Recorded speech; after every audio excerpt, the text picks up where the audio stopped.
कर जाएगा, वैभव से उतर जाएगा। राधे राधे।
हरे रामा हरे रामा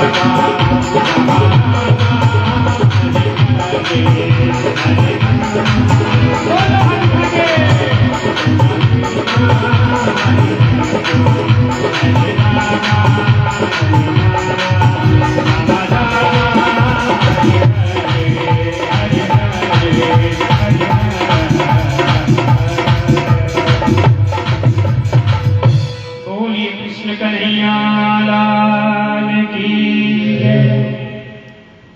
तो प्रिय सज्जनों, विडंबना ये है कि हमारा ये स्वभाव बढ़ गया है। हम चिंता बहुत करते हैं, चिंतन नहीं करते, चिंता ज्यादा करते हैं।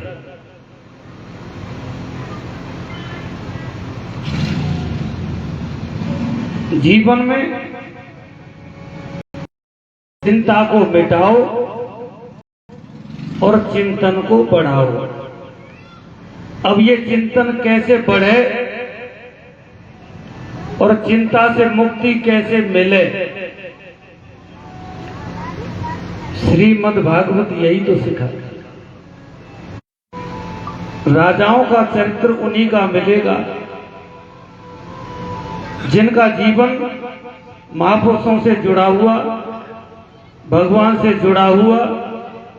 ऐसे राजर्षियों का चरित्र मिलेगा सुनने को। ये चरित्र दिया ही इसलिए है कि हमारी चिंता कैसे मिटे, और ये सिखाता है श्रीमद् भागवत। तो ये महान ग्रंथ है। सूत जी कहते कि भागवत की कथा श्रवण का अधिकार तो कभी कभी देवताओं को भी नहीं मिलता। एक बार जब देवताओं को यह पता चला कि राजर्षि परीक्षित को सुखदेव जी भागवत रूपी अमृत पिला रहे हैं, तो स्वर्ग से अमृत कलश लेकर के आए और सुखदेव जी महाराज से बोले कि महाराज विनिमय कर लो, अदला बदली कर लो, भागवत रूपी अमृत हमको पिला दो और स्वर्गीय अमृत राजर्षि परीक्षित को पिला दो। लेकिन सुखदेव जी ने जब देखा एवं विनिमय जाते सुधाराज्ञा प्रपीयता प्रपाश्यामो वयं सर्वे श्रीमद्भागवतामृतम्।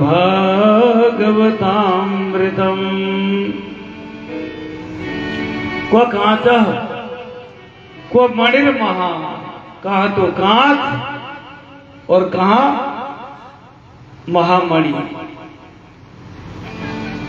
सुखदेव जी महाराज ने कहा कहा स्वर्ग का अमृत और कहा श्रीमद् भागवत, इन दोनों की बराबरी कैसे हो सकती है?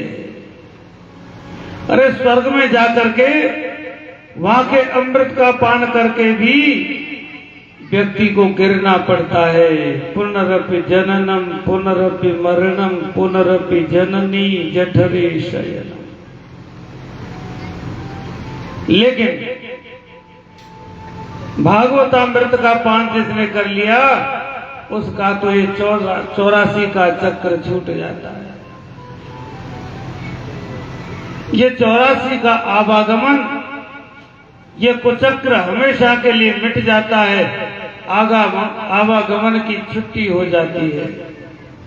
इसलिए सुखदेव जी ने अभक्तांस्तांश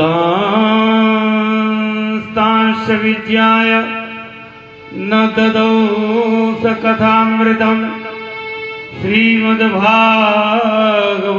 वार्ता सुराणामपि दुर्लभा। तो सुखदेव जी महाराज ने देवताओं को पात्र नहीं समझा, इसलिए भागवत कथामृत का दान उनको नहीं किया और बोले कि वही भागवत कथामृत मैं आप लोगों को श्रवण कराऊंगा। देवताओं ने जाकर के ब्रह्मा जी से शिकायत कर दी और ब्रह्मा जी ने क्या किया, तराजू लगाया। तराजू ला करके तौलना शुरू किया। एक पलड़े में तो दुनिया के जितने भी साधन हैं उनको रखा और दूसरे पलड़े में रखा श्रीमद् भागवत। भागवत जी वाला पलड़ा नीचे रह गया और दूसरा पलड़ा उठ गया। समस्त पलड़ा जो धर्म अनुष्ठान संस्कारों का जो पलड़ा था वो उठ गया। ब्रह्मा जी बोले, रे देवताओं, अरे श्रीमद् भागवत कोई पोथी नहीं, ये कोई पुस्तक नहीं है, ये तो साक्षात श्री कृष्ण है। लघुन्यन्यानि जातानि गौरवेण इदं महत् तदा ऋषिगणा सर्वे विस्मयं परमं ययुः। तो भागवत जी का पलड़ा नीचा हो गया। अरे जिसमें भजन होगा वही तो नीचे रहेगा। ब्रह्मा जी ने कहा, देवताओं, ये कोई पोथी नहीं, ये तो साक्षात स्वयं श्री कृष्ण है। श्रीमद् भागवताख्योयम प्रत्यक्ष कृष्ण एव ही। साक्षात कृष्ण स्वरूप श्रीमद् भागवत है। इसका श्रवण करने से जीवन धन्य हो जाता है। देवर्षि नारद जी ने जन जन में प्रचार करने के लिए अपने पिता ब्रह्मा जी से इसका अध्ययन किया था, लेकिन सबका श्रवण की विधि क्या है, ये तो उन्होंने सनत कुमारों से ही श्रवण किया। शौनकादि ऋषि कहने लगे, भगवान एक बात बताओ, हमने सुना है कि सनक, सनंदन, सनातन, सनत कुमार ये ऐसे ऋषि हैं, ये ज्यादा घूमते नहीं, और नारद जी को तो श्राप मिला हुआ है, ये ज्यादा कहीं टिकते नहीं। और सनत कुमार कभी एक दूसरी जगह जाते नहीं, और मन यदि चंचल हो जाए, मन एक जगह नहीं टिकता, चाहे हम सत्संग सुने, कथा सुने या भजन करें, मन यदि चंचल हो जाए तो अनेक प्रकार के संशय खड़े हो जाते हैं। न भजन में आनंद मिलेगा, न सत्संग में आनंद मिलेगा, और न कथा में आनंद मिलेगा। बोले कथा के लिए जिन जिन चीजों की आवश्यकता होती है, बोले कथा के लिए पहला तो स्थान सुंदर चाहिए, जहां शोरगुल नहीं हो, बाहर की आवाज नहीं आए, जहां व्यास की आवाज आप अच्छी तरह से सुन सकें, और भागवत की कथा को बड़े सुंदर शब्दों में व्यक्त किया जाए। आलतू फालतू बाहर के प्रसंगों को न लिया जाए, और बड़े ध्यान से ज्ञान पूर्वक सुना जाए, और एकाग्रता पूर्वक विचार पूर्वक सुना जाए।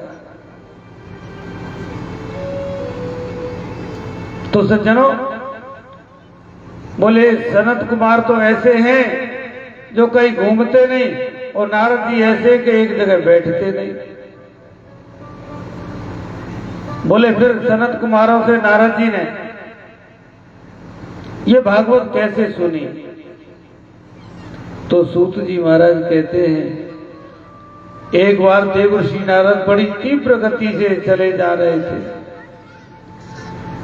बद्रीनाथ धाम में चारों भाई विराजमान हैं, सनक, सनंदन, सनातन और सनत कुमार। इन चारों भाइयों ने नारद जी को देखा और देखते ही कहने लगे, कथम ब्रह्मन्दीनमुखः कुतश्चिन्तातुरो भवान् त्वरितं गम्यते कुत्र कुतश्चागमनं तव। कि नारद जी क्या बात है, आप बड़े उदास दिखाई देते हो। अरे हमने तो सुना है कोई कितना ही रोता हो, कितना भी निराश हो गया हो, एक बार उसको नारद के दर्शन हो जाए तो वो मुस्कुराने लगता है। और आज आप जैसा संत इतना दुखी, तो नारद जी उनके चरणों में गिर पड़े और कहने लगे क्या बताऊं भगवान, अहं तो पृथ्वी यातो ज्ञात्वा सर्वोत्तमामिति पुष्करञ्च प्रयागञ्च काशीं गोदावरीं तथा। बोले मैं पृथ्वी पर आया, पृथ्वी को सबसे श्रेष्ठ समझकर मैं यहाँ आया। मैं भिन्न भिन्न तीर्थों में गया, हरिद्वार गया, कुरुक्षेत्र गया, सेतुबंध रामेश्वरम गया, काशी गया, पुष्कर गया, लेकिन हे भगवान मुझे कहीं भी शांति नहीं मिली। ना पश्यं कुत्रचित् शर्म मन संतोष कारकम कलिना धर्म मित्रेण धरेयं बाधिताधुना। ना पश्यम, मैंने कल्याण करने वाले सत्कर्म होते नहीं देखे। मन संतोषकारकम, मन को संतोष देने वाले कर्म नहीं देखे। ना कोई सत्य बोलता है। लोगों की बुद्धि को इतना बिगाड़ दिया इस कलयुग ने, क्या बताएं महाराज। और बोले और क्या देखा, बोले तरुणी प्रभुता के श्यालको बुद्धिदायक कन्या विक्रयणो लोभात् दंपतीनां च कल्कनम। बोले तरुणी प्रभुता गेहे, घर में बड़े बूढ़ों की तो चलती नहीं, जो नई नई बहू आई है ना उसकी चलती है। अच्छा क्या बुराई है, बहू की यदि चलती है तो बुराई क्या है। बड़े बूढ़ों को तो चैन से रहना चाहिए, आराम से रहना चाहिए और कहना चाहिए कि बेटा तुम जैसे चलाओ चलाओ, और हमारे बाद में भी तो तुमको ही चलाना है। हम कब तक चलाते रहेंगे। अपनी पकड़ ढीली करो, अपनी पकड़ तो बिल्कुल ढीली कर दो। और जो भी हमने ये अंट में चाबी लगा रखी है, चाबी ये सौंप दो और बिल्कुल ऐसे जाओ हल्के पुल्के। रात दिन अंत में हम चाबी लगाए घूमते रहते हैं, पूरी जिम्मेदारी वहन कर रहे हैं, इससे हल्के हो जाओ। तो तरुणी प्रभुता गेहे। बोले घर घर में देखा मैंने जाके तो इन नव वधूटियों की चल रही है, बड़े बूढ़ों को तो कोई पूछे ही नहीं। हाँ ये गलत है, बड़े बूढ़ों की सेवा करो, सास ससुर की सेवा करो, इनकी सेवा में कमी न रह जाए। समय पर इनको भोजन मिल जाए, समय पर विश्राम मिल जाए। आवश्यकता के अनुसार इनकी सेवा शुश्रूषा करो। लेकिन घर में कोई नया काम हो तो इनकी सलाह भी ले लो, ये तो जरूरी है, इनकी सलाह ले लो। लेकिन बिना पूछे कोई भी हम बड़ा काम करें छोटा काम करें तो करना तो आपको ही है, लेकिन एक बार पूछ लोगे तो आत्मा में संतुष्टि होगी। कि देखो हमसे पूछ के किया है। इसलिए लेकिन बहू की चले ये कोई गलत नहीं है, चलनी चाहिए। और शास्त्र तो ये कहता है चले तो उसकी जिसमें बुद्धि ज्यादा हो। मान लो स्त्री में बुद्धि ज्यादा है और देवता जी में कम है, तो घर किसको चलाना चाहिए? शास्त्र तो यही कहता है जिसमें बुद्धि हो घर वही चला। इसलिए निर्णय तो यही है। और बोले श्याल को बुद्धिदायक, हमको कोई परामर्श करना हो, कोई सलाह लेनी हो तो भाई से सलाह नहीं लेंगे। कहां जाएंगे? ससुराल में, और साले जी से परामर्श लेंगे कि हम ऐसा काम करना चाहते हैं, आपकी क्या सम्मति है?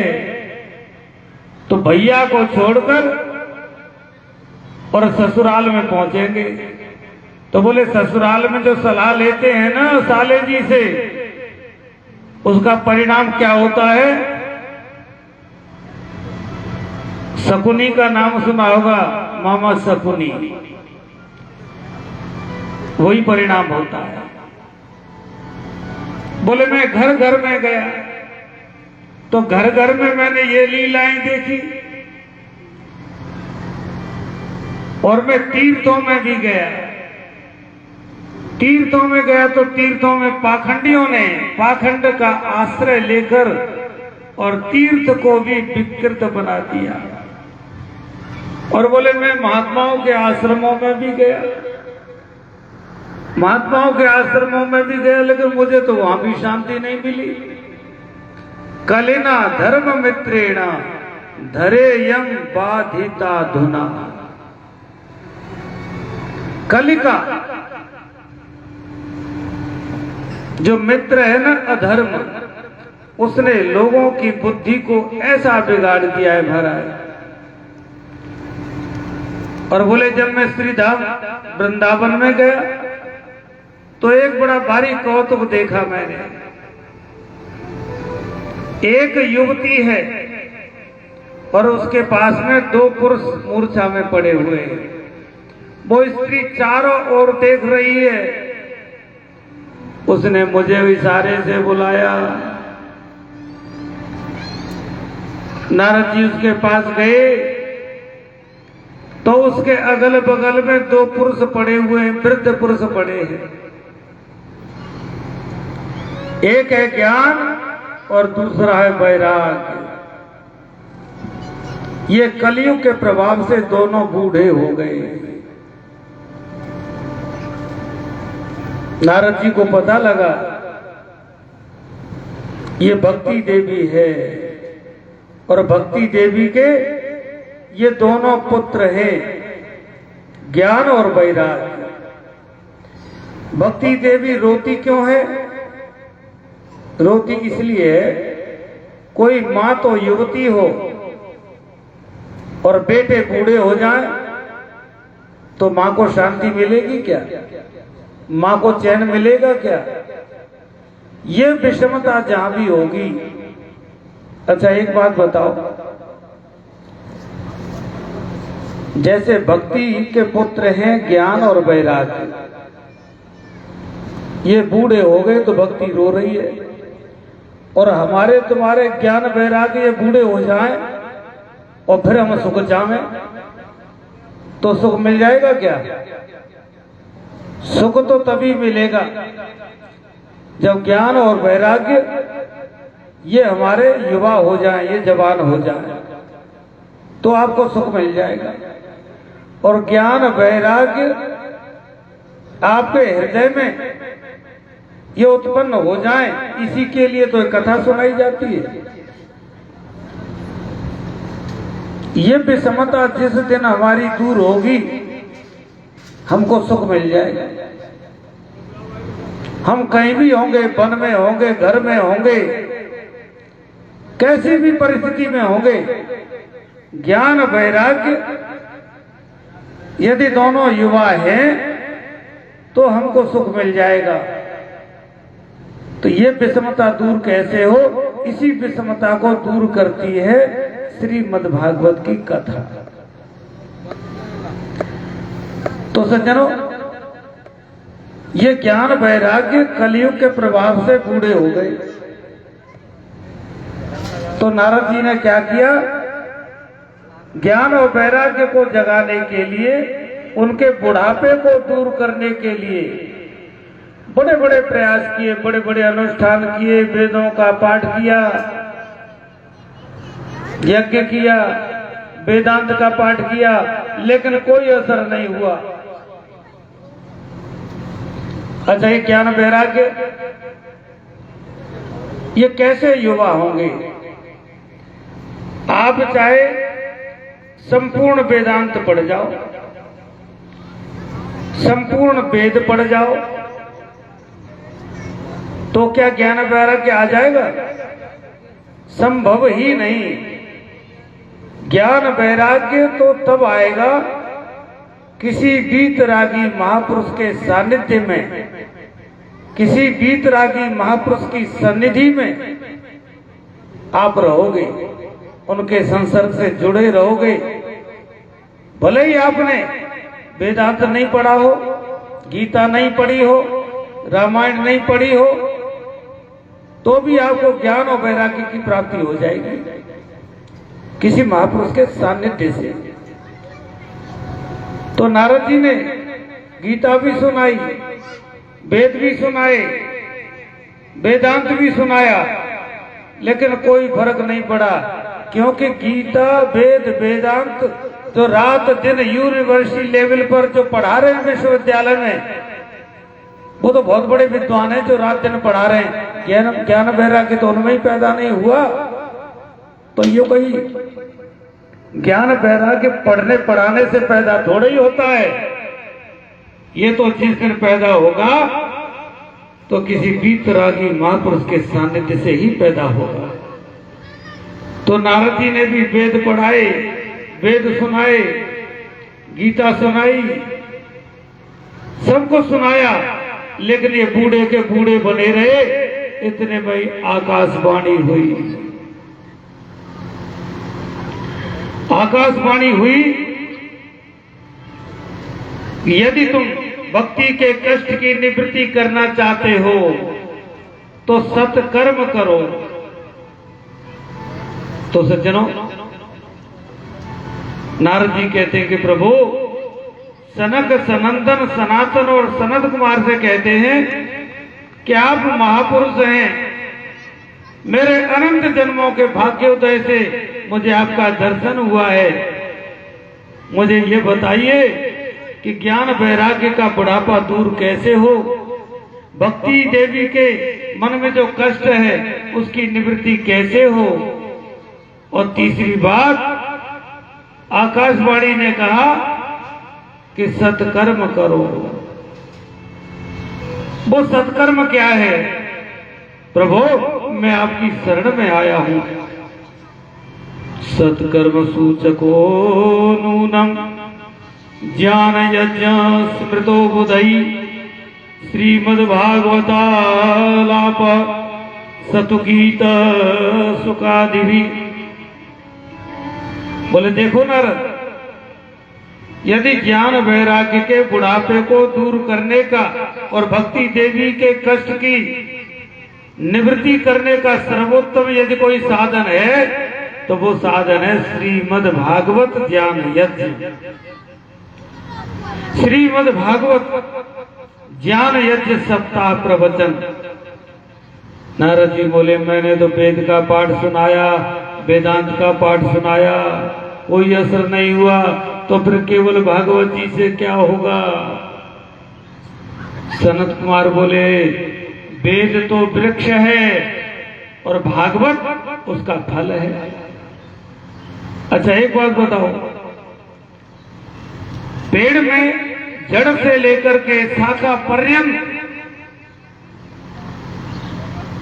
उसमें भी रस है, लेकिन उसी पेड़ का जो फल है फल में जो रस है वो पेड़ में तो नहीं है,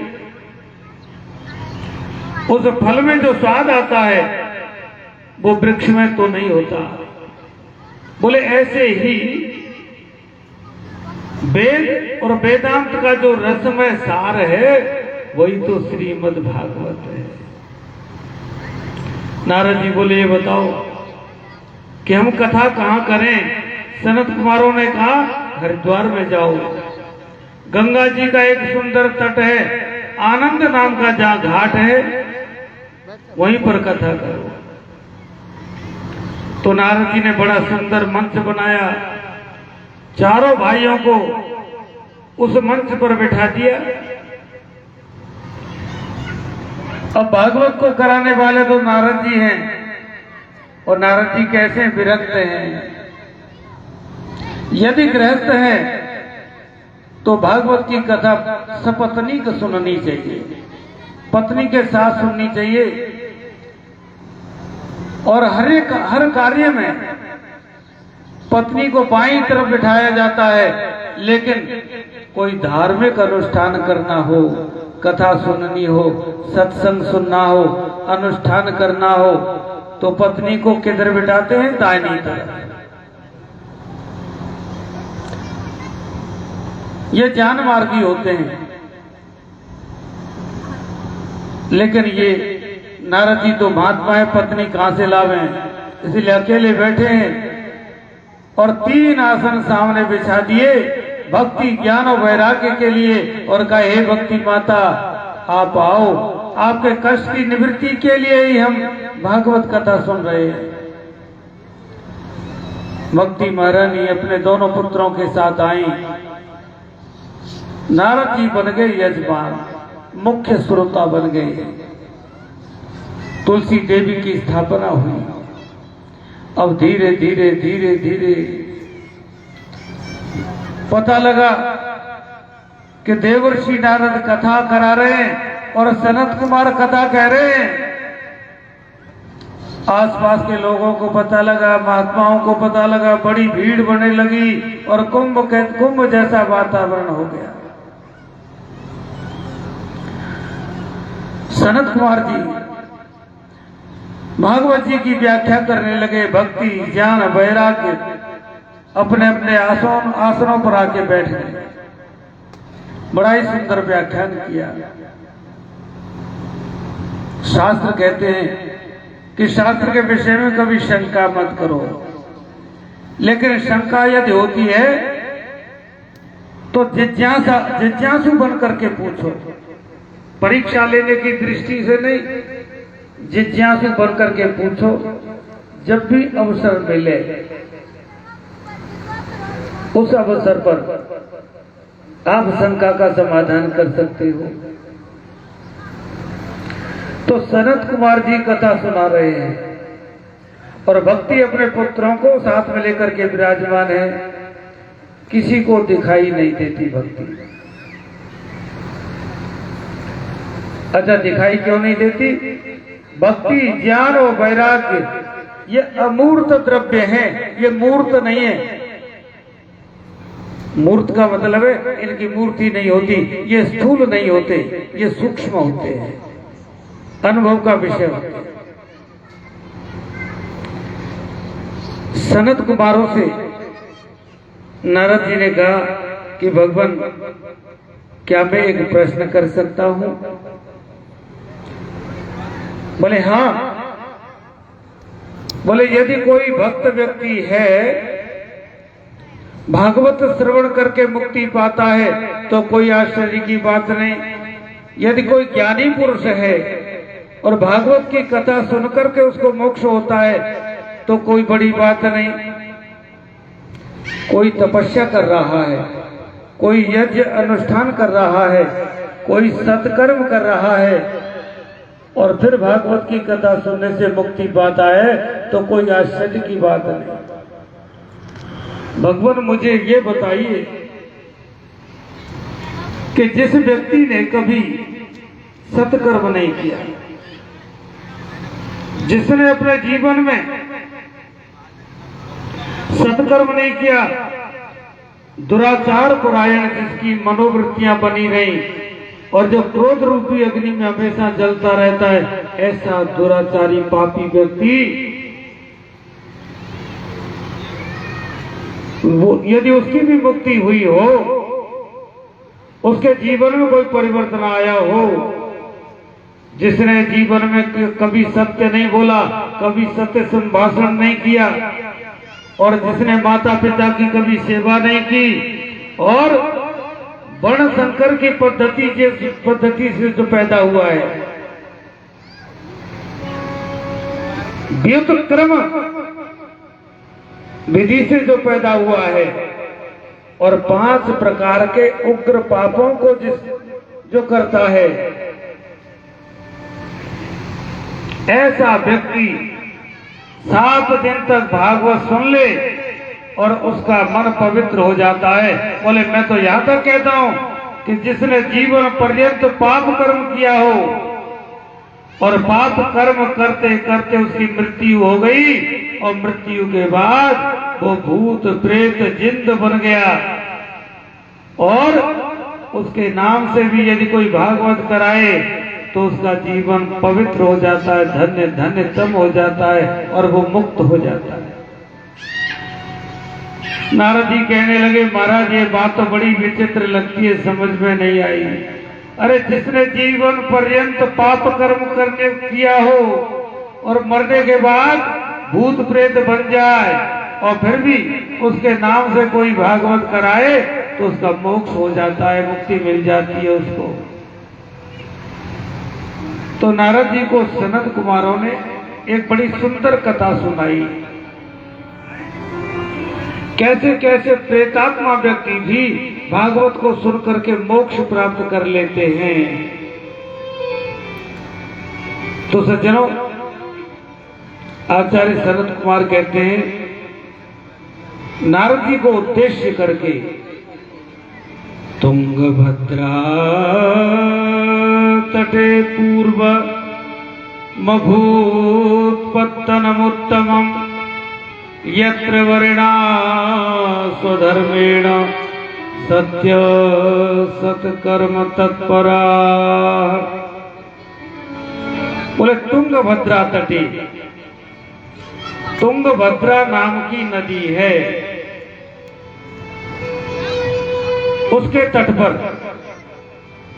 उसके किनारे उत्तम नाम का नगर है,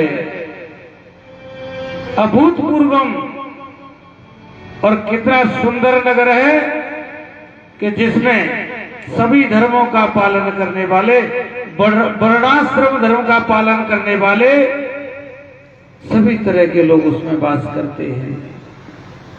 और उसी नगर में एक पंडित जी रहते हैं, उनका नाम है आत्मदेव। बड़े सतोगुणी हैं, बड़े सात्विक हैं, बड़े विद्वान हैं, बड़े सुशील हैं, संध्या बंदन करने वाले हैं, कर्मकांडी विद्वान हैं, बड़े गुण हैं उनमें। और जैसे सुशील विद्वान वो ब्राह्मण है, ठीक उनके विपरीत उनकी धर्म पत्नी है, और धर्म पत्नी का नाम क्या है? धुंधुली। ये धुंधुली देवी है। पति देव तो बेचारे चले जाते हैं पूजा पाठ कराने के लिए यजमानों के यहाँ, और घर में अकेली रह जाती है, कभी किसी से लड़ना, कभी किसी से झगड़ लेना।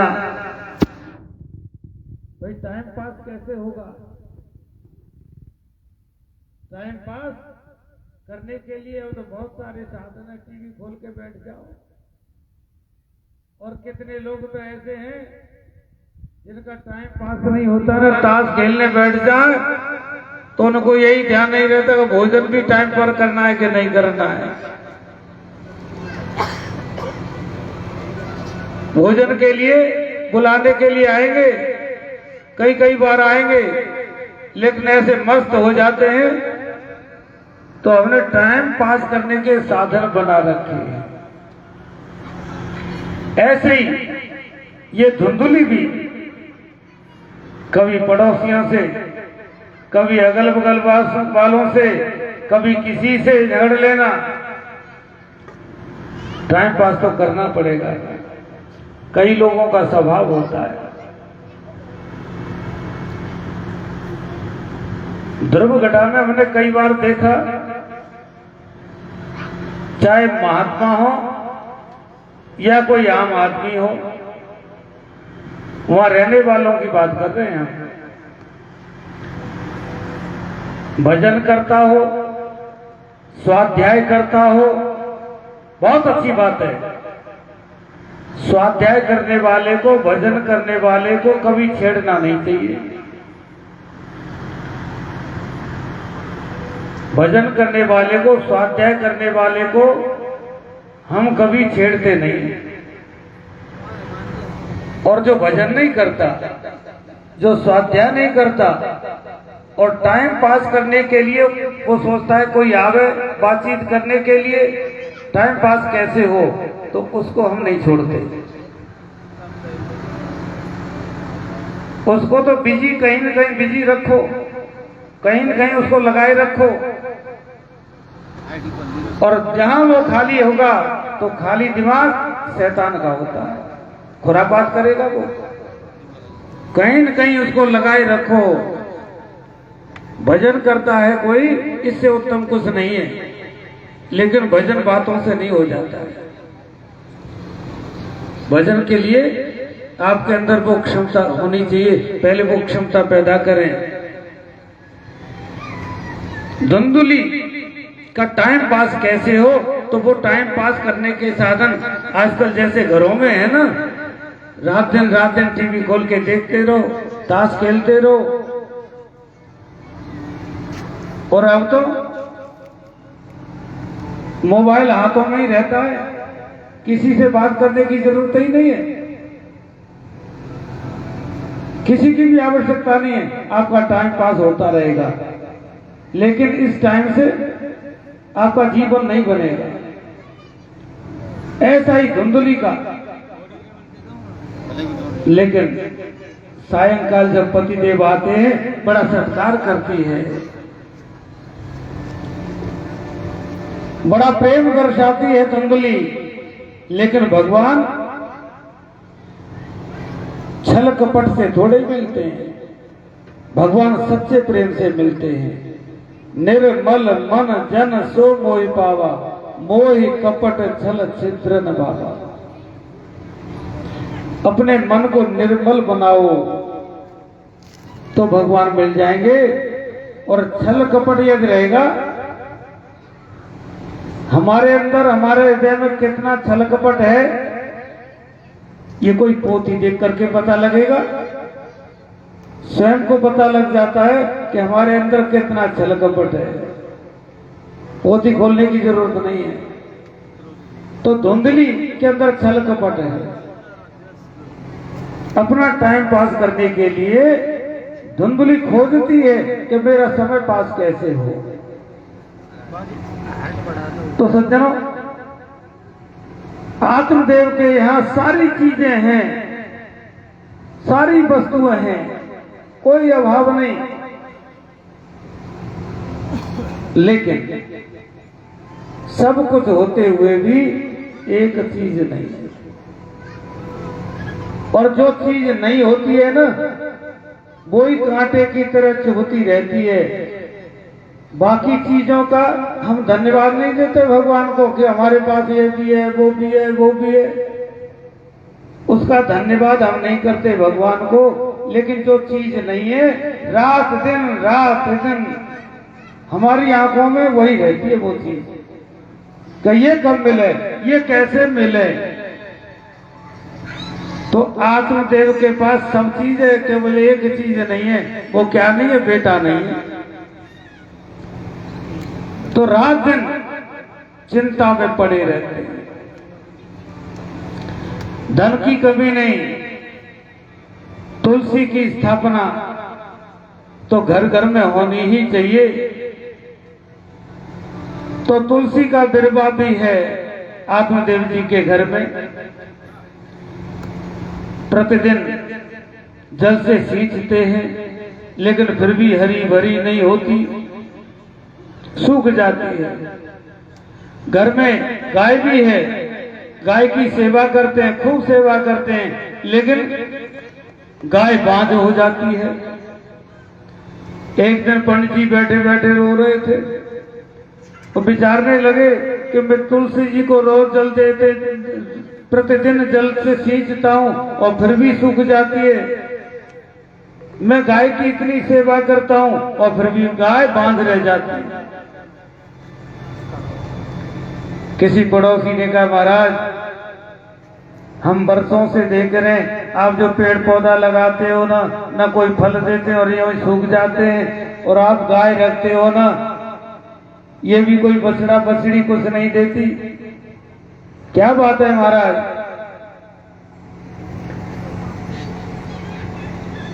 पड़ोसी भगवान की कृपा से अच्छे मिल जाए तो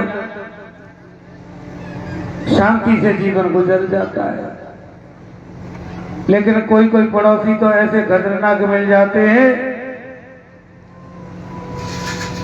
तो पड़ोसियों का आना शुरू हुआ और बोलेंगे, महाराज आपका ये तुलसी का बिरवा कैसे सूख जाता है? पंडित जी बोले, पता नहीं, सिंचाई तो मैं खूब करता हूँ, जल देता हूँ, न जाने कैसे सूख जाता है। बोले, हम आपके घर में देख रहे हैं बरसों से गाय बछड़ा बछड़ी कुछ नहीं देती,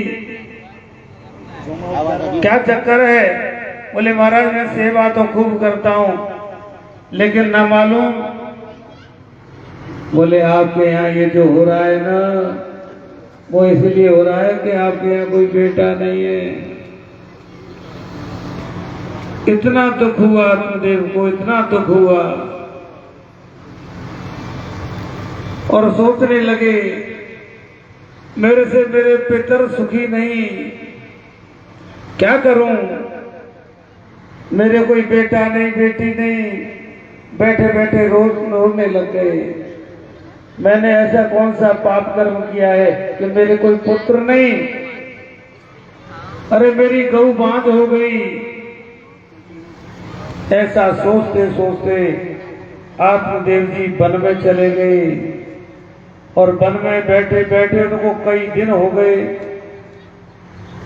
और कहने लगे कि मैं घर जब तक लौट के नहीं जाऊंगा, जब तक पुत्र प्राप्ति का वरदान मुझे नहीं मिल जाए।